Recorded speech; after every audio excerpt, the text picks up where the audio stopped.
একদিকে মোহাম্মদ আলী জিন্নাহকে জাতির পিতা বলে তার মৃত্যুবার্ষিকী পালন করা হচ্ছে, আরেকদিকে বাংলাদেশের বিমানবন্দর সংলগ্ন এলাকাকে নীরব এলাকা হিসেবে ঘোষণা করা হবে।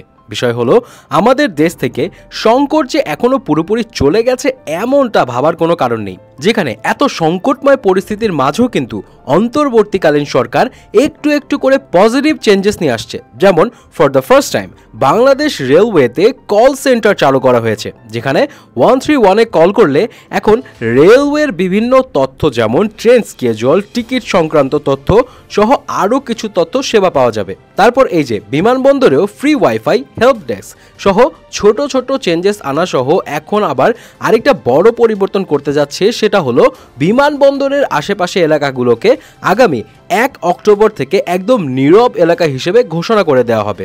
10 সেপ্টেম্বর পরিবেশ ও বন জলবায়ু পরিবর্তন উপদেষ্টা সৈয়দা রিজওয়ানা হাসান বলেছেন, বিমানবন্দরের 1 কিলোমিটার উত্তর ও 1 কিলোমিটার দক্ষিণ পর্যন্ত এলাকাকে নীরব এলাকা হিসেবে ঘোষণা করা হবে।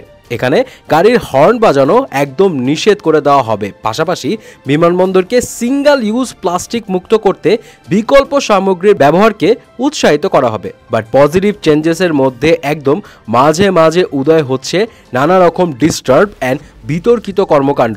এই যে যেমন গতকাল বিকেলে প্রেস ক্লাবে হলো মোহাম্মদ আলী জিন্নাহর মৃত্যুবার্ষিকী অনুষ্ঠান। এ সময় অনুষ্ঠানে ঢাকায় নিযুক্ত পাকিস্তানের হাই কমিশনার প্রধান অতিথি হিসেবে উপস্থিত থাকার কথা থাকলেও তিনি আসেননি। অনুষ্ঠানে উপস্থিত ছিলেন deputy high commissioner Kamran Dangal. অনুষ্ঠানে জিন্নাহকে নিয়ে উর্দু কবিতা অ্যান্ড গানও পরিবেশনা করা হয়।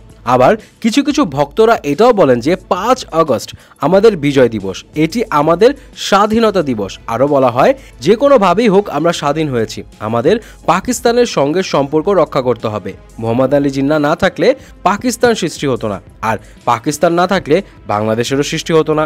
মোহাম্মদ আলী জিন্নাহ আমাদের জাতির পিতা, কিন্তু সেটা আমরা স্বীকার করি না, কিন্তু আমাদের ভ্রাতৃত্ব রক্ষা করতে হবে। আর আমি আশা করি মোহাম্মদ আলী জিন্নাহর জন্মবার্ষিকী ও মৃত্যুবার্ষিকী প্রতি বছর এখানে মানে বাংলাদেশে প্রতিপালিত হবে। অফকোর্স এই ঘটনা নিয়ে অনেক বিতর্ক তৈরি হয়েছে, আর একদল তো বসেই আছে এটা বলার জন্য যে এমন স্বাধীনতা কি আমরা চেয়েছিলাম। যাই হোক, তবে অনেকেই মনে করছে এই সরকারকে প্রশ্নবিদ্ধ করতে এক গোষ্ঠী ইচ্ছাকৃতভাবে এই সমস্ত বিতর্কিত কাজ করছে। কারণ বাংলাদেশ পাকিস্তানের সাথে যতই সুসম্পর্ক থাকুক না কেন, মোহাম্মদ আলী জিন্নাহকে নিয়ে এত মাতামাতি করা আসলে দেশের পরিস্থিতিকে ডিস্টার্ব করা ছাড়া আর কোনো উদ্দেশ্য থাকতে পারে না।